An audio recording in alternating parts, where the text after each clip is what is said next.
Welcome back to the CSP Elite Baseball Development Podcast. I'm your host, Eric Cressey, and this is episode 194. I'm really excited for today's guest. He's a really prominent and accomplished coach, educator, and researcher in the strength and conditioning field. I was actually incredibly fortunate to have him as a professor at the University of Connecticut during my grad degree from 2003 to 2005. And he also served on my master's thesis committee, the results of which were published in the Journal of Strength and Conditioning Research in 2007. He's been an amazing mentor to me and many others, all of whom have contributed a lot to the body of knowledge. And as a researcher himself, he's published actually I looked this morning on PubMed, 529 scholarly journal publications to his name. So pretty prominent guy who has absolutely changed the course of our industry. I think we're in for a really good show. This episode is brought to you by AG1, the most comprehensive NSF certified for sport daily nutritional supplement I've ever tried. With so many stressors in life, it can be difficult to maintain effective nutritional habits and give our bodies the nutrients they need to thrive. As a father of 3 young kids and a co-founder of multiple businesses in multiple states on top of still being an avid exerciser, I know that busy schedules can really take their toll on us. Whether it's poor sleep, exercise or life stressors, environmental factors, or simply not eating enough of the right foods, we can often wind up deficient nutritionally. This is where AG1 can really help. It's a game-changing nutritional insurance policy. They simplify the logistics of getting optimal nutrition on a daily basis by giving you just one thing with all the best things. That's why I use it daily, as do several of my family members, and we recommend it to a lot of our top athletes. One scoop of AG1 contains 75 vitamins, minerals, and whole food sourced ingredients that work together to fill the nutritional gaps in your diet to support energy, focus, digestion, and recovery. And this can all happen for less than $3 per day and without taking multiple products. While most nutritional supplements come to market and stay stagnant, AG1 continues to obsessively improve this one holistic formula based on the latest research, producing over 50 improvements in the last decade alone. They invest in the most absorbable and natural source of each ingredient and go above and beyond in third-party testing to ensure their customers continue to receive the highest quality and best tasting nutrition happen on the planet. Whether you're keto, paleo, vegan, dairy-free, or gluten-free, it'll work for you, and it contains less than 1 gram of sugar per serving. They put 75 ingredients through the rigorous NSF certification test to come up with a safe formula that's trusted by some of the world's top athletes, including many of our own at Cressey Sports Performance. Right now, AG1 is giving our listeners a special offer of 10 free travel packets with their first purchase. Just head to drinkag1.com/Cressey and claim this special offer. These travel packets are perfect for supporting your immune system, energy, and gut health while you're traveling for games, training, or simply on the go. They can be great counterbalance to the less than ideal on-the-road food options that are out there for a lot of our traveling baseball players. So if you want to bridge the gap between deficient and optimal and give yourself the best chance of getting nutrient diversity, head to drinkag1.com/Cressey to get 10 free travel packets with your first purchase. Again, that's drinkag1.com/Cressey, Cressey. You won't regret it. Today's guest has had a long and established career in the strength and conditioning field. It began with a bachelor's degree in health and physical education at the University of Wisconsin-La Crosse in 1975 and continued to a master's degree in exercise physiology at the University of Wyoming in 1978. He then earned his PhD in zoology and physiology at the University of Wyoming in 1984. Over the course of his career, he held full professorships at Pennsylvania State University, Ball State University, and the University of Connecticut, along with appointments at their medical schools. He retired in January of 2022 from the Department of Human Sciences at The Ohio State University as a full professor, but still holds an adjunct professorship in the department. He also serves as the Senior Advisor for Sports Performance and Sports Sciences and is a member of the Performance Innovation Team for the Department of Athletics at Ohio State. In 2016, he received an honorary doctorate from the University of Jyväskylä in Finland for his impact on research worldwide. Additionally, he was a commissioned officer in the U.S. Army, working in the Exercise Physiology Division at the U.S. Army's Research Institute of Environmental Medicine in Natick, Massachusetts. Prior to his scientific career, he was a teacher and coach of football, wrestling, and strength conditioning in athletics at the secondary and college levels. He's published 12 books, over 500 peer-reviewed papers in the scientific literature, and over 100 chapters, along with a multitude of other educational publications. He's a fellow in several organizations, including the American College of Sports Medicine, the National Strength and Conditioning Association, the International Society of Sports Nutrition, and the American Nutrition Association. He's past president of the NSCA and has served on the board of trustees for the ACSM and has been a chapter president and honor award winner. He's received the NSCA's Lifetime Achievement Award and had the Outstanding Sports Scientist named in his honor in 2006. In 2020, he was awarded the Citation Award from the ACSM. The University of Jyväskylä in Finland's University Medal was awarded to him in 2009 as the first non-Finnish recipient of this award. Please welcome to the show, Dr. William Kraemer. Dr. Kraemer, thanks so much for taking the time. I am incredibly excited to reconnect and have this conversation.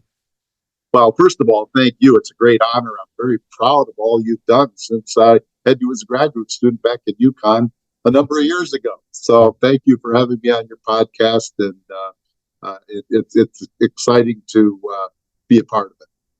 I appreciate you taking the time. And I was a very green around the gills 22-year-old when I arrived on campus. And I actually was joking with Duncan French about this. I think my first class on campus was a muscle physiology course. And I think we talked about hormone receptor interaction. It was Jackie Van Heest who taught it.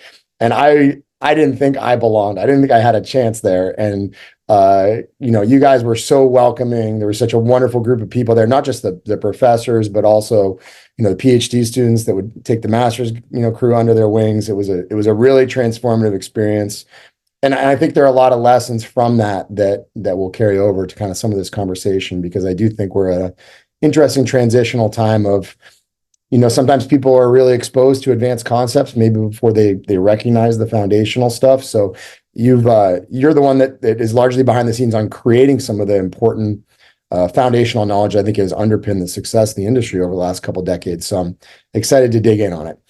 Yes, I'm excited. Basically, you bring up a great fact that we have had over the many years great Kraemer laboratory teams with altruism, and really the idea that we're all in it to learn, get better every day. And I think that's been one of the hallmarks that I think creates a great student population and then lets people kind of flourish in their own right. 100%. So we were there together 2003 to 2005. And I distinctly remember conversations where you spoke to how research had evolved over the course of decades. I remember at the time you even talked about, you had data that you had collected in the early 80s that you were just going back to and realizing there were new applications for it. Maybe the best place to start is, could you give us a glimpse into what you saw early on in your academia career, in the research realm, and then how it's progressed to where we are today? Wow, that's a great question, Eric. I go way back to when I was an undergraduate in the early 70s, and my interest was really in strength training and how it applied to being a better football player, better athlete. And I think what was really evident at that time, I had very good fortune to actually be, I had good fortune to the fact that I got my scholarships kind of cut because I got hurt my senior year. So I went to a small school, NAI school at the time at UW-La Crosse, then La Crosse State University.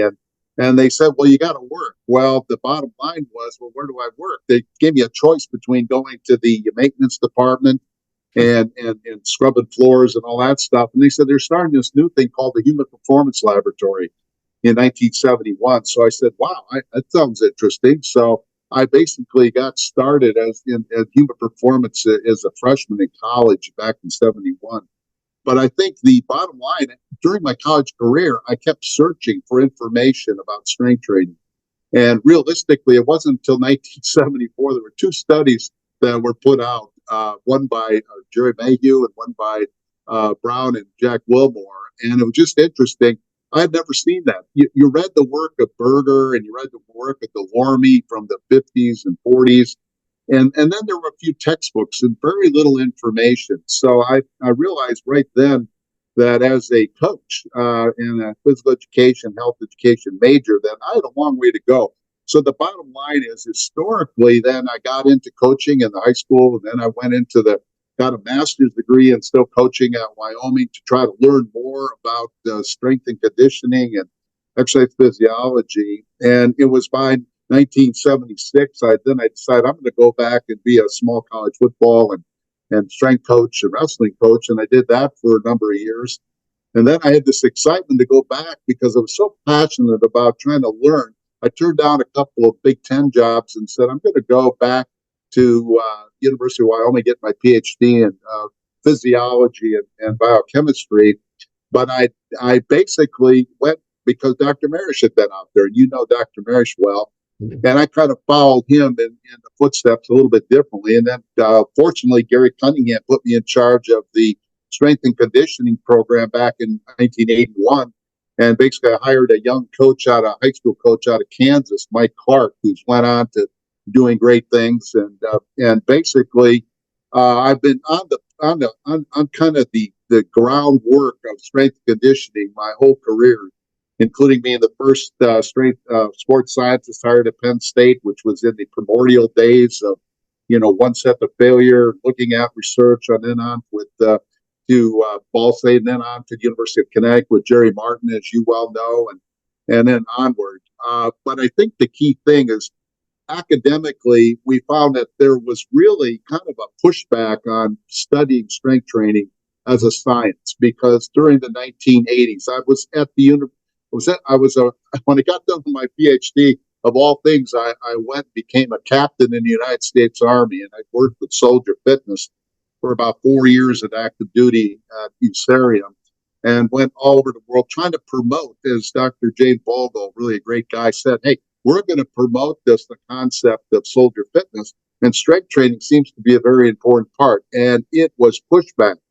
And it was just amazingly, in the scientific literature, there was no real journals. You had to really push to get acceptance of the strength training research. So if you look at the data on PubMed and in the Sport Discus, you'll find that there's very fragmented type of research that went on. So I said, as a doctor, I said, we need a scientific journal to focus on strength and conditioning. And that's when we started the idea with the NSCA of getting a scientific journal.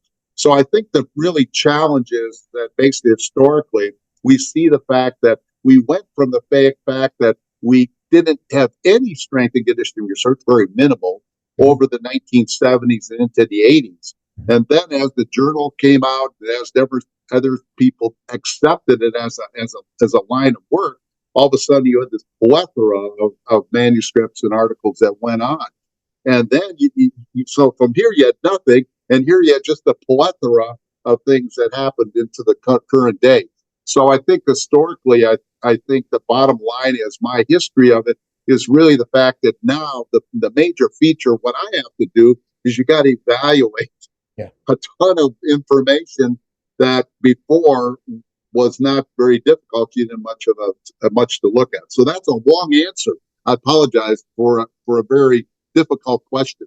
Well, I think it's a wonderful answer because it actually segued to a couple of my other questions. But I think the first one is the whole idea is it's very much still an industry in its infancy. As much as we see this crazy amount of research that's in front of us, much of what you had a hand in, it's still very, very new. Can you speak to like how the objectives of the research has changed? Like I know for me, we're coming up on 20 years since I've been at UConn. It's my graduate assistantship was funded by the U.S. Army. We had a potential, we were looking at interventions to prevent stress fractures in female basic training recruits. Concurrently, there was, looking at the impact of supplements on glycogen resynthesis. Can you speak to maybe how much we've gone from just looking at this, hey, is this a way to make athletes better? Is it a way to prevent, muscle loss in astronauts in space flights, to intervening with chronic diseases? Where do you think we've been, and where are we, and where are we going with that? Well, fortunately, we have different type of stakeholders that really have different agendas. Some, if you look at a Venn diagram of relationships, there's crossovers, but they have different stakeholders. And I've worked on many committees for DoD, NASA, and actually with the athletics. I'm very involved now as the senior advisor for sports sciences and sports performance at Ohio State. So I work with all the athletic and performance teams in sports science as kind of a senior advisor. So you got boots on the ground, but every stakeholder has a different agenda, but yet there's commonality. So now you have to make applications that are going to be appropriate. I mean, I know just looking at NASA, all the stuff they went through in developing a machine that could be on station, develop how are you going to strength train individuals on ground, get them ready. You got lots of different aspects that deal with that. You also have then the military, which basically has made a lot of choices. I've been in a lot of committees, disagreed with some of the answers, but I think the bottom line is that and then you have athletes. And one of the common threads that go through it all is that in reality, strength, which goes primordially back to my beginning, is one of the features that we forget about sometimes. And many athletes just don't have the strength. They don't have the strength of their different kinetic chain. They don't have the strength in the different body parts relative to the density of tissue and the training density that actually produces that. And that's where injuries that definitely occur and degradation occurs just because of the fact that you have all these different stresses, whether it be microgravity, whether it be detraining, whether it be just the ability to have starting low and not focusing on strength in your prescriptions. So you got all these different stakeholders that have some different challenges, but the commonality to me has always been, well, are you strong enough? Are your limbs strong enough? Are your tissue density strong enough to really be able to do what you're trying to accomplish? My good friend of many years, Dr. Fleck, you say, what are you trying to get good at? Well, you want to get not injured. Well, you need training density, you need density of tissue, etc. So I think the whole construct is that you got the layout of different stakeholders, and then different people and entities are coming in to try to affect and influence those stakeholders, and sometimes into divergent type of pathway, and other ways it's integrated. And then you have the good, the bad, the ugly about what you end up with. So it's an interesting challenge with regard to where these different aspects of different fields, from athletics to, again, NASA to military to aging, which I've spent a lot of time in, all these different areas and what the stakeholders are and how to prescribe exercise appropriately. And that's where we get into all the minutia. And that's where some of the problems begin with inappropriate prescriptions. Interesting. So one of the other important lessons I learned in my time in UConn was really how to critically evaluate research. I can remember, sweating my palms while we did my master's thesis defense and all that. But I know it's far beyond just, a master's student presenting the results of his or her research. It goes to a much greater body of knowledge when we're talking about the Journal of Strength and Conditioning research and other, publications you've been involved with. And I'm sure you see a lot of poor quality research that comes your way and has to be rejected or, approached differently. How can folks in the lay community, or, obviously people in the strength and conditioning field, without significant awareness of research methods and statistics, how do you avoid falling for this, pseudoscience that sometimes slips through the cracks? That's the $1 million question there, Eric. If I had the answer to that, I'd write well, I have written a book, but basically related to that. I think the problem today, as I said before, is you have this proliferation of so much information. And I think for the most part, the thing, if you remember in grad school, I always used to said over the many years, everything has context. And without context, you can't have an answer. Okay, so the first thing you got to realize is the information you're getting, does it have the right context for what you're trying to do or what you're trying to understand? And then you kind of go from there. I mean, I think today you have so many different people that have different stakeholders themselves, interest in being a particular stakeholder, whether it be whatever. You go to the fact that you have industrial, you have scientific, you have academic, you have all these different stakeholders that have a reason to maybe defend some particular territory or whatever. The classic example in our work that you well know has been with Dr. Volek's work in ketogenesis. Is it really about glycogen? Probably not. Probably about blood glucose. And the bottom line is people defend different areas based on entrenchment of many decades. So that aside, what I think the typical coach and the typical people I work with have been that I would say is how do you evaluate information?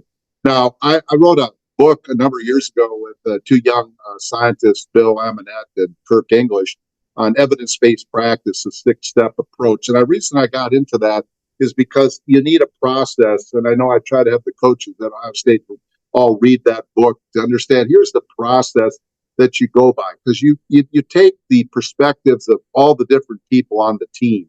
Partly what I had things to say with the new book I wrote on athlete development, and you get the perspectives of everything on a particular question. You find what the science is, you find out what the anecdotal is, what the practicality is. I used to spend so much time too with Coach Martin on his whiteboard. We'd say we have the science, how we apply it, all this type of stuff. And he did the same thing in the military, etc.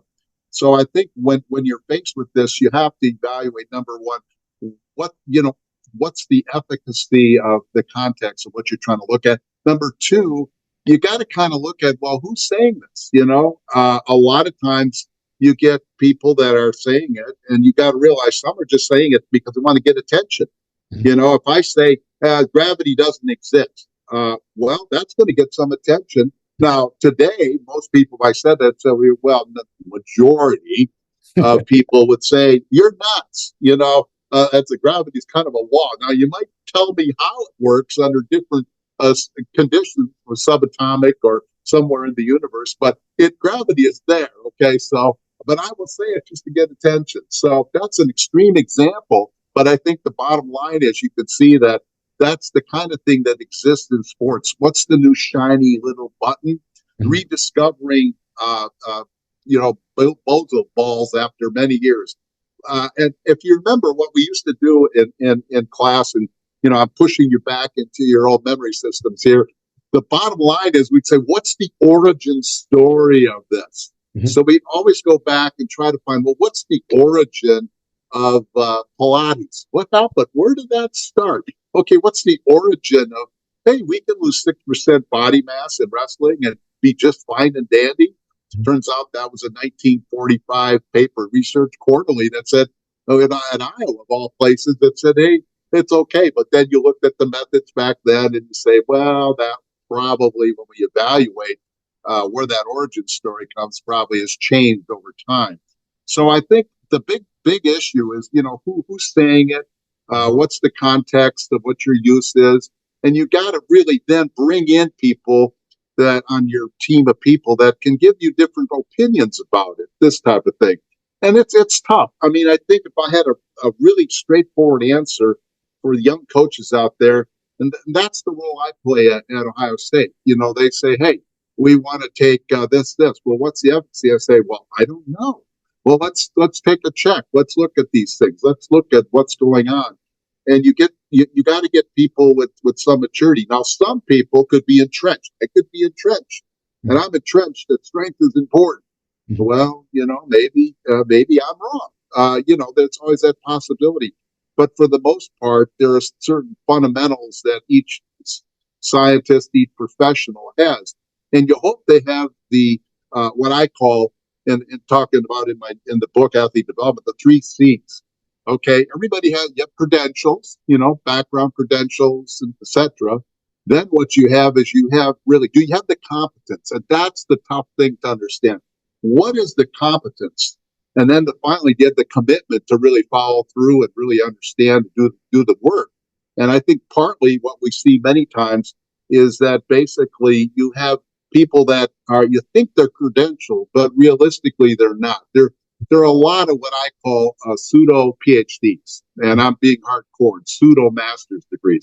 When you look at what they really did, they weren't hardcore based sciences that you needed in order to really know the basis of your profession. And you studied basic physiology, basic chemistry, basic physics, basic biomechanics, the things that are the science. We have programs in physical education now in undergraduates where you don't even take 0 sciences. Yeah. And I mean, how does that happen? But everybody, so you really got to look at that credentialing, what that credential came from and what the background is and how hard they were trained. And you can see that that's part of it too, so those things are all important.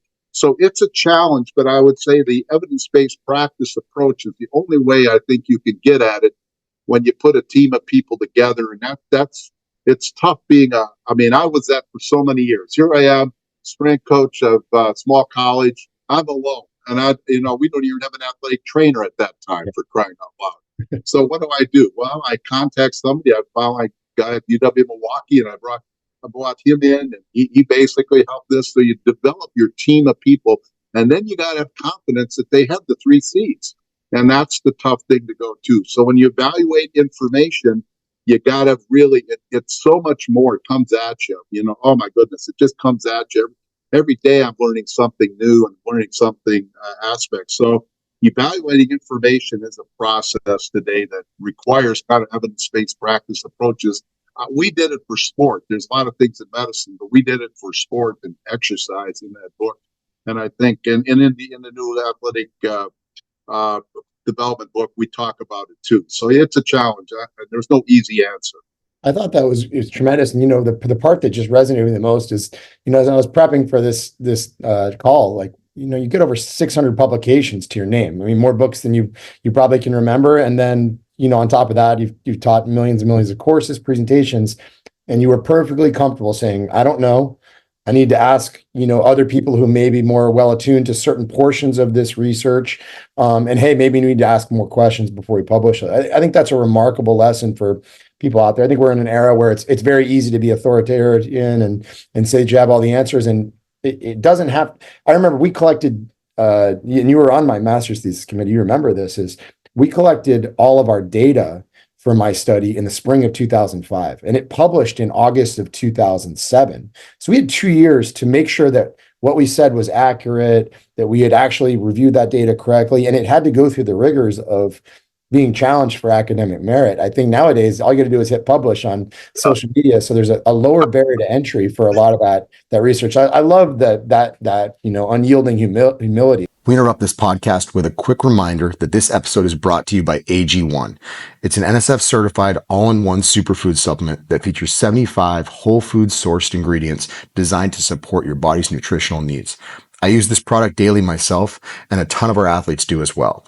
Head to drinkag1.com/Cressey and claim my special offer of 10 free travel packets with your first purchase. AG1 gives you peace of mind that you're covering all your nutritional bases.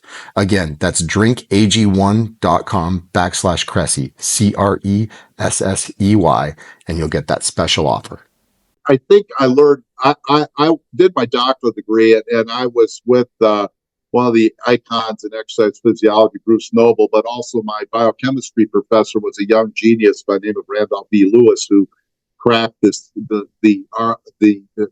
code for producing spider silk. But the big thing about that was the fact that I sat at a table one time with two Nobel laureates, and I realized right away that just as an athlete, you got to understand who you are as a professional and where you fit. And anybody that thinks they know it all, but you want to run the other direction as fast as you can. But there's a lot of these people that will do that again to really, be protective of who they are, their business, their job. And it's a type of thing where it's affected by people above you, your bosses. It's affected by the industry. It's affected by profit margins. It's affected by all these different factors that basically have people be careful to not admit they don't know anything or whatever. So it is. I have a luxury because I found out years ago, even as a graduate student, if when they asked you a question you didn't know, if don't start answering something that you don't know about, and you learn to say, I don't know. And when you go through the type of oral comprehensives that we did, that Marish and I did in zoology, physiology, and biochemistry, the last thing you wanted to do is start going down a rabbit hole that you knew nothing about. But I think I appreciate that. Very kind of you to say that. I like to think that's a hallmark. I've been criticized for it, but the bottom line is that we've got the depth of knowledge. I'll give you an example. We're writing a fourth edition of our exercise physiology textbook right now, and I got the muscle. And we've been thinking about sarcomeres for decades, that these little parallel units go this and this. And you go, and all of a sudden you realize that with the new imaging technologies that we find out of Bethesda, that a study comes out and you find out that sarcomeres don't all go like this. Now we know, for example, that the type 1 fibers have interdigitating sarcomeres, meaning you got one goes into another. So now, and then if you look at how titin plays a bigger role, and you say, okay, we got a matrix. So no longer is it like this in the low threshold motor units. It's like this. It's a matrix of proteins and non-contractile and contractile proteins, all which have to be constructed in this globular, thing going on. But up above, these guys way above, they're still like this for the most part because they're about speed. They got low molecular weight densities of all their non-contractile proteins, from nebulin, titin, the Z lines. Everything is made for speed and power and strength. And also, they have synthesis machines that you don't see down here. Here, you don't have big synthesis machines. You have actually machines that are reduced degradation. So it takes longer to repair these guys for structurally because they're like this compared to these guys. So what we thought about was the fact when I got into the practical world, geez, you damage these low threshold motor units, these type 1 fibers that are make up the low threshold motor units because you do something stupid. You do eccentric. Well, hey, we're going to do reverse bench presses today. Oh, there's an idea. Or the guy's never deadlifted. We're going to do stiff-legged deadlifts right away, and we're not going to progress into it. Now you busted that up. Now you're going to spend. This is where domes really made. We figured out, why did it take 10 days to recover? These guys aren't the problem. It's the duration of that happens in the lower threshold motor units. Mistakes are made, and thus that also goes back to what's the tendon and muscle stiffness levels that you have, so that basically you don't have the dispersion of these things as quickly. So you get into all these kind of integrated understandings, and it comes from the fact that you now got a new structure you have to deal with down here, and you go, my goodness. So here you go. You go, wow. So these are the type of things that impact our understanding a little more, and why it's so dangerous to do stupid things with your prescription when you don't want to damage these guys below, but yet you want to strengthen them and get their densities higher so they don't break as easy, that type of thing. So anyway. I love it. So there's a lot of breadth and depth to the work that you've done over the years. And I was fortunate to listen in a lot of the conversations in that regard, but the significant area of contribution, I think, for me, that stands out to the body of knowledge has to do with, both the acute and chronic endocrine responses to resistance training. I feel like we had, entire courses devoted to that, but at the same time, I think there was a large proliferation of research in that realm around the time that I was with you. So I'm curious, if you're talking to a college strength and conditioning coach about what that coach really needs to know about both the acute and chronic responses endocrine wise to resistance training, what do you think they need to know that stands out?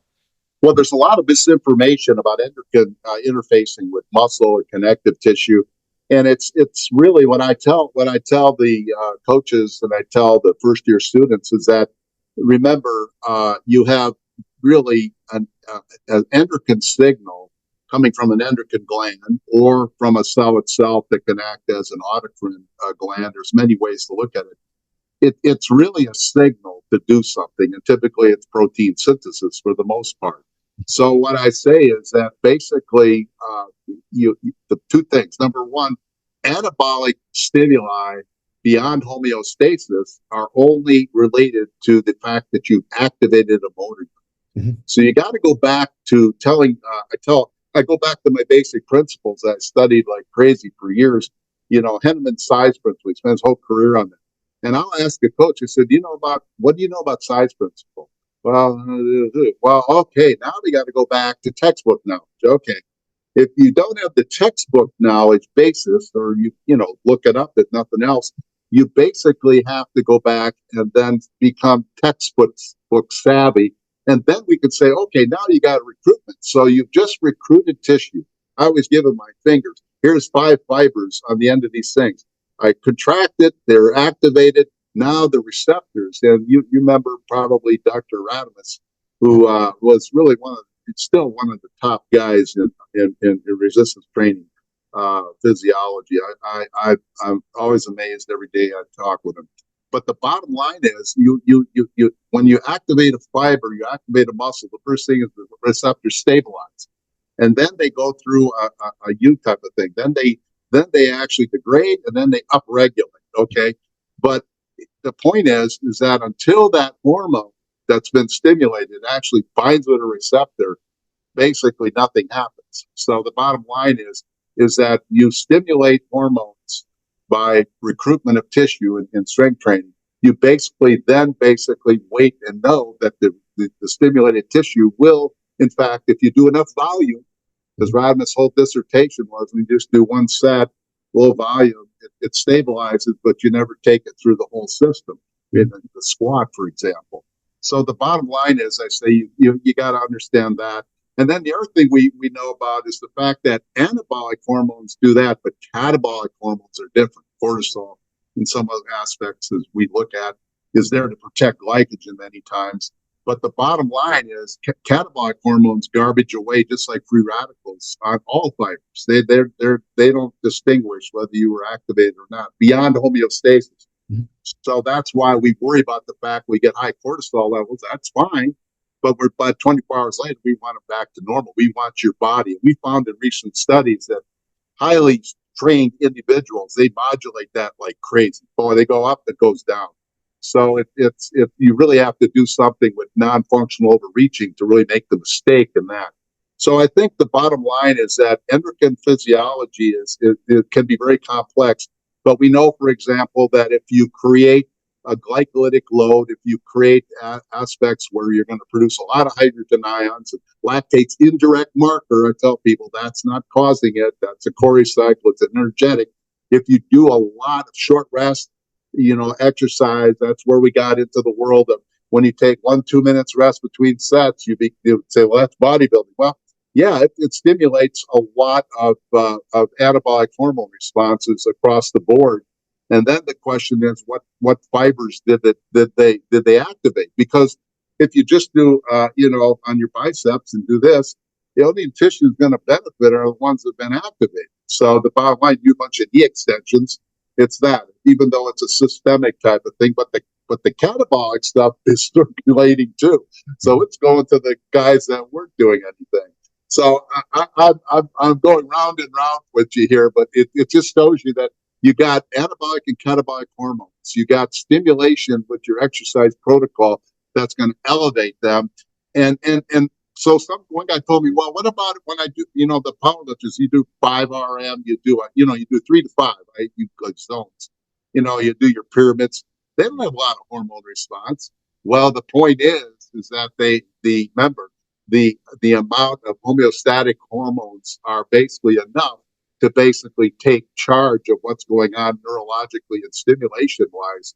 And think about it. If you haven't recruited those guys up there, they're very different than the guys down here, even some of the intermittent type 2 fibers. So, that's why we try to say, okay, we have different workouts. And that's why we do the type of periodization models where if if you have a short rest workout, the type of, things that Boyd Epley and I talked about way back in the 70s, the Husker circuit, whatever. That was because he wanted fourth quarter guys to have the endurance. But it turns out that that's one of the reasons we did a lot of work that shows that 2 minutes rest. Our classic stress test is a 6x10 at 80% with 2 minutes rest, squat. And that's a challenge. The load goes down because nobody's ever made it through that a true 80% that I know of for 1 RM to 2 minutes rest, the whole 6 sets yet. They've done 4, and I've seen even always get into 5, but it's a challenge. But you can just see how the epinephrine goes up, all the hormones go up, and everything else, and a lot of tissue is recruited. But I think endocrinology is just one interface of stimulating or signaling an adaptation. And it happens in the activated tissues that you're dealing with is what we're really talking about. And then there's differential pathways. I will say for men and even women, testosterone is such a major player no matter what. We published a paper. There's so many genomic and non-genomic issues that go on with testosterone. And Dr. Abenson looked at that. It's just unbelievable that when you block T, it really creates a problem. That's the stuff the former postdoc and Dr. Rob Newton in Australia now runs a big cancer center. That's why blocking T for prostate cancer is because of the fact that you're not trying to produce any excess. You don't want any type of exposure to the prostate for that. But anyway, I don't know. Long answer again, but I think the hormones are playing a signaling role, Mhm. and it depends upon the protocol that you utilize. And then remember, it's the recruited ones that are benefiting. If you don't recruit it, Yeah. that it doesn't matter. Compound multi-joint exercises. And Yeah, you actually talked, I thought I was really intrigued by you talked about the effect of being a trained athlete. You get back to homeostasis sooner, and I think there's actually a really good application. We get a lot of like parents and kids that listen to this podcast, and like some of them are 15-year-olds that lift for 3 months and then they go in season and they shut it down, and 9 months later they go through the exact same thing all over again. And we both know it's asynchronous recruitment, right? It's just kind of recruiting the same slow twitch fibers every year, and they never really change. I mean, obviously there is a neuromuscular component to it, but clearly there's an endocrine component to that chronic process as well. It's being able to bounce back to a homeostasis relatively quickly after an intervention, which allows you to do more in season and preserve that higher level of fitness. yeah, that's really important, Eric. I wrote a book early on. Avery Fagenbaum, one of my former students, kind of took over the youth stuff. We published the second edition of our resistance training for kids and then children, and then Avery kind of took it over as his major area. Again, I've never been amiss of letting people like yourself go into the areas that I can't do everything. I just do little I can. But the bottom line is, we did a study way back when that showed that we looked at with Andy Fry, we looked at Olympic weightlifters, the juniors, and we found out to get a hormonal response with a multi-joint exercise that you see, it takes about 2 years for 14-year-olds to 15-year-olds to 16-year-olds to even get a hormonal response that's beyond what you would think of as rest. So there's a whole thing of training density. And, I wrote a paper way back when. I guess I wrote about everything I can think of. Not as much as you. I read all your stuff. You got more stuff. I can't keep up with you. The bottom line is, shoot, I just looked at the handbook stuff you have. It goes beyond, gee, wow. Anyway, the point is that we see the fact that you really have so much. It's what happens in collegiate athletes too. If you don't have a constant training density and a maintenance program, you just spike. You get sawtooth up and down, and in shape, I'm out of shape, and in shape, I'm out of shape. And the problem with that is that the tissue densities then, because of that lack of training density, just have a tendency to drop. They're more affected by sports stresses, and they break easier. I mean, I think we see that even in the professional range. You find that some people, they break and they say, well, it's an injury, you can't throw as many pitches. You know that. Well, they don't have any structural tissue and muscle stiffness, tendon and muscle stiffness that's going to survive, the thing. And then I was told this is your world, but I was told by some baseball guy, well, we don't care about the game, we care about the aggregate of that contract over the time that they're involved. So I'm now sitting here getting the information out of my world and throw back into your world. I can't deal with aggregate salaries and all these things. But the bottom line is, you're right. You got to have an in-season program. And it's amazing to me, Mike Nitka, my good former teammate at college and one of the top high school strength coaches, Harvard Performance Center at Muskego High School in Wisconsin.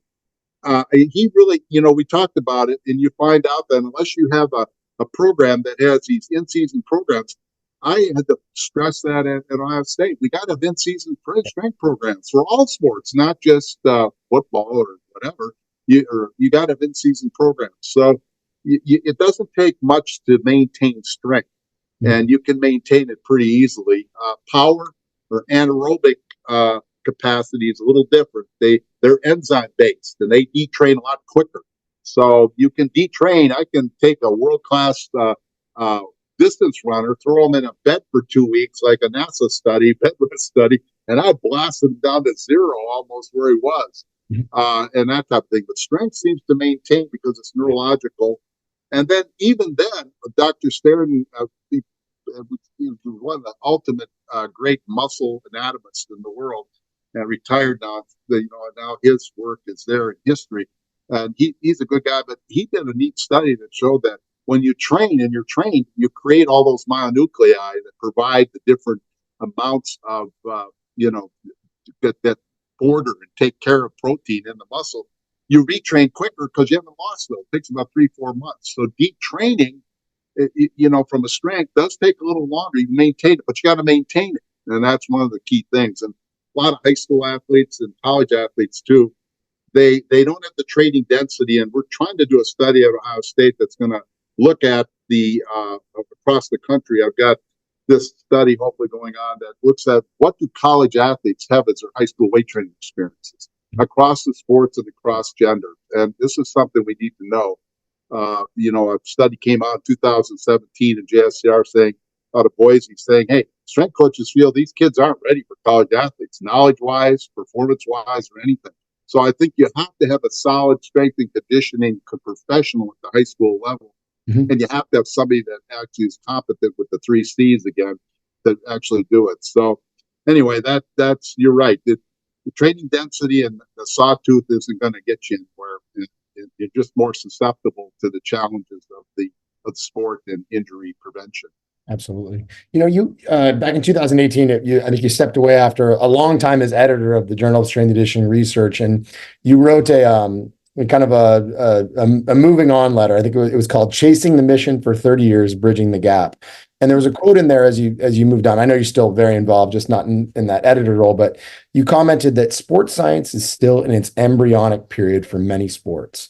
So I'm curious, like I think we acknowledged that early in the conversation, but where do you think strength and conditioning sports science needs to improve? Like, where's the place where we need future research to really strengthen this and continue the trend going in the right direction?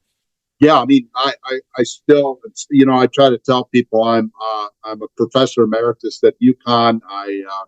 I'm retired at Ohio State, but I still play a role because after I retired there in 21 of December, $14 million of grants came in, and they said, you can't retire. I said, well, I've retired. So now I'm a research scientist, Dr. Bullock, Dr. Hayes in neuroscience, NIH, and the DOD studies. And then with, Dr. Josh Hagan and Coach Mick Marati, they decided that they didn't want to lose me. So I'm the senior advisor, as I said before, on sports science and sports performance, which is fun for me to do sitting in my home and in Connecticut, retired. My son was blown up in Afghanistan in 2009, so he's after 17 years in the military, 7 tours, etc., on and on. So we're back taking care of family first. So I had to finally pay attention to the fact that you always give lip service, family first. Hey, now you got to act. You walk the walk, you got to talk the talk. You talk the talk, you got to walk the talk. Anyway, the bottom line is, I think where we're going is the fact, number one, we already mentioned it here, we got to be able to evaluate information more effectively. And that's an ongoing process. It's not simple. The next thing is we've got to give strength and conditioning coaches, as we're seeing even in the military, whatever, we got to give them the type of software tools to be able to do things quicker. We got to there's many things coming out with all the AI and stuff like that. I don't want AI to do the job. I want a tap software that I can have all the workouts, as we're trying to do now, put in by the athlete properly. That's another thing in my book. We talk about one chapter, how to fill out a workout card. The most fundamental thing is wrong. You got to fill out the card right, for crying out loud. But I think That's improved. the key thing is that what we have to do is get the technologies available to be able to rapidly be able to intervene. In the old days, when we used to do biomechanics, by the time you got a 60 millimeter film done and studied, it was 4 months later to get the answer. And now we're turning it over quickly, but I think on the day-to-day workouts and day-to-day evaluation, we got to do the inventory and the accounting of those workouts of what we're making progress to know how we're going to prescribe the next workout, because it's all about sequencing workouts. Yeah. And I think right now that takes a lot of work. We had the Excel sheets and everything else. Coach Martin used to sit and take the written things, type them all in, and everything else. And I got this. God bless him. I miss him so much every day, all the years I spent with him. But the bottom line is we need software to help us. We need that to really give us the ability to evaluate workouts and prescribe them more effectively, number one. Mhm. And then we have to really make sure that the principles we're just prescribing on are proper. And that gets back to the information evaluation type thing. So I think all these things are starting to coalesce. I mean, there are some people that say, okay, we put the whole database on an AI and let the AI tell us what to do. Well, it still is going to take the insights. And here's where I Okay. disagree with a lot of the analytics today. I think that analytics are great. I've been doing it. I did a biostatistics graduate minor for my language back when, and I've been using that. Statistics and analytics are great, but you have to have the insight to know, can I apply that? And I think, that's where I think we got tons of money going into analytic teams and everything else. Problem is that many times the athletic teams don't know anything about what they're the sport. They have no clue what's going on. They're interfacing with people that are experts here, but they don't have any expertise. So all they're given is a number. And many times the number can be deceptive. So I think that's where strength conditioning is going to go. But we got to go back to that, what I call in the athletic development book. We got to have a team. And the team have to have common respect and knowledge of who knows what and Yeah. how you integrate that with the whole phenomenon. So I think developing a team of people, even if you're a high school person out there, but if you're certified, you got the right ideas, you developed, as Coach Nitka did, you develop the information with people, quality people around you that you can contact in different areas, and basically you create your own athlete development team. And I think that's where we're going to go to, because no one person knows it all, and everybody needs to coalesce, and we got to evaluate information, and it's a challenge. So that's kind of where it is. So, technology, understanding technology, evaluating information, and making better prescriptions in the sequencing of workouts for athletes, especially when you're dealing with large numbers as well. That's terrific. And I always struggle when, we've had more interns than I can count come through. Just, and I'm sure you view very similar with the number of students that have come through in the universities you've been involved with. I struggle sometimes to clearly outline a curriculum for them when they're curious and they really want to build a really robust foundation. I'm curious, are there certain books, resources in general that you think folks in the strength and conditioning community should 100% absolutely cover as part of their foundational education? And by all means, shout some of yours from the rooftop as well, because I know that you've contributed remarkably to that. Well, again, what we've done with interns in the past, and you remember this, when we'd have 12 credit internships with Coach Martin, we do interns at Ohio State. I think what we've gotten to with our interns is to stress the construct that when we do testing and when we do things, just good enough isn't acceptable. Mhm. We're going to do, as we now have got it set up, we're going to do research quality testing, so that any tests that I'm looking at from my Ohio State group, and we published a recent paper on the Oura rings and sleep with our national championship women's hockey team, ice hockey team, and so everything has to be for you got to test that research quality. I don't care if you're a strength coach in Rock, you know, Rockville, Wyoming. You got to basically test the research quality, okay? Because you're going to make decisions on kids' lives about that, and you got to have good workout logs and all that. So we try to get back to the fundamentals of what it is. Now remember, you well know there's textbook knowledge and then there's application knowledge. I think you almost, to be a good strength conditioning coach, you really need about 10,000 hours actually working with being, and that's where I think we've succeeded many times, working with people who do more than have you as an intern to polish equipment, or clean up, which is part and parcel of it, this type of thing. But I think you got textbook knowledge and then you have practical knowledge, and they're many smart people, but then you tell them, how do you teach a squat? And they don't know how. How do you teach a power? How do you teach? What are you looking for? So you got to have the real practical knowledge that comes into understanding all of the different aspects of who you are as a professional that you're trying to be. We always said, well, who do you want to be, in a year from now? We go A. Okay, and then what's out of here in B? What's out here in C? And then you take that stepwise progression. If you're going to do this person's job, Coach Martin always used to say, if you remember, he says, I want to be a Division I strength coach. And then he says, well, there are about 101 division head strength coaches in Division I, whose job you're going to take. I mean, there's lots of things, networking is important, background.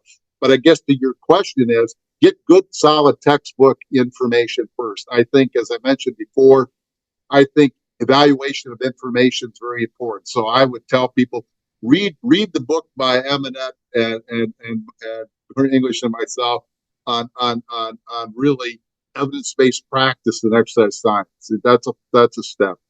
And then basically, if your undergraduate program was good, and you had all the sciences, exercise physiology, biomechanics, motor learning, you had, little exposure to statistics. You had these things as a solid undergraduate. I usually look at the intern's, transcript. What did you have? Just like we did with you. What background do you have, and where are your gaps? So yeah, you need to have a good, solid basis in those fundamental textbook knowledges for the different areas that support our field as professionals in sports science, strength conditioning. And then from there, you got to say, okay, now I got to understand the different aspects. There's Mike Stone, my longtime, colleague, ourselves. We've written books on, I did a whole book on athlete development that just came out because I had things to say. I wanted to say 8 chapters. I had things to say. Mm-hmm. And Nick Radamus was there to monitor me, and a guy I trained who was worked at Yale, Tom, was there. And, we tried out a lot of things at Yale for the years he was there, which was good. And then we applied them now to Ohio State because I know they work. So and then it's so you got to have the textbook knowledge, and then you have to have good experience with the area you're trying to work with, like people that work with you, work with the different areas, and they gotta, well, why am I doing it this way? And that's not, the biggest challenge that I go back to other answers, individualization. Yep. We have individualized programs. We can't, that's the biggest challenge. I go back and add to that answer. You have to individualize programs because not everybody responds the same for a lot of reasons, and, that's when you're a coach, you realize that early on. I did. Not everybody can play the position at the same way. You've got to have putting the right people in the right position. But I think it's the textbooks. I think Nick Radamus' book, number 1 on the ACSM, strength conditioning, he wrote for ACSM, a marvelous book.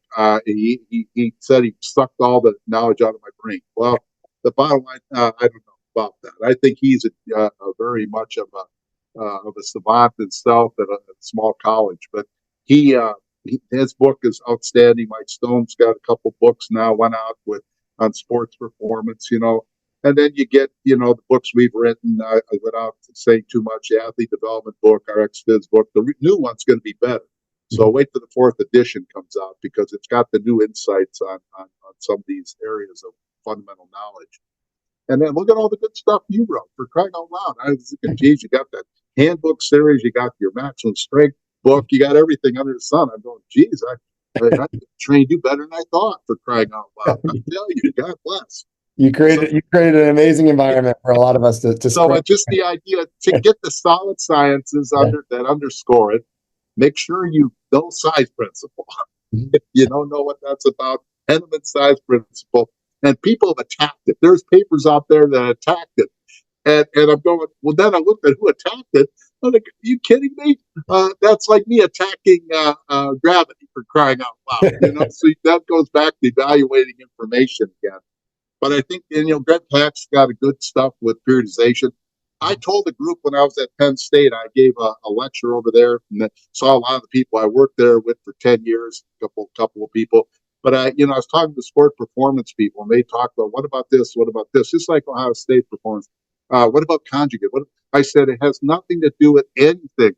It has to do with variation, Yeah. and what type of variation model is going to work for you within your structure of your cycles, because they're going to be different and you're going to have disruptors. So that's one of the reasons we got into flexible nonlinear programming, because for crying out loud, way back in Penn State, tennis players are always playing tennis. Yeah. Coaches are, Andy Fry did a study at Memphis showed that football coaches mess up the whole preseason strength training.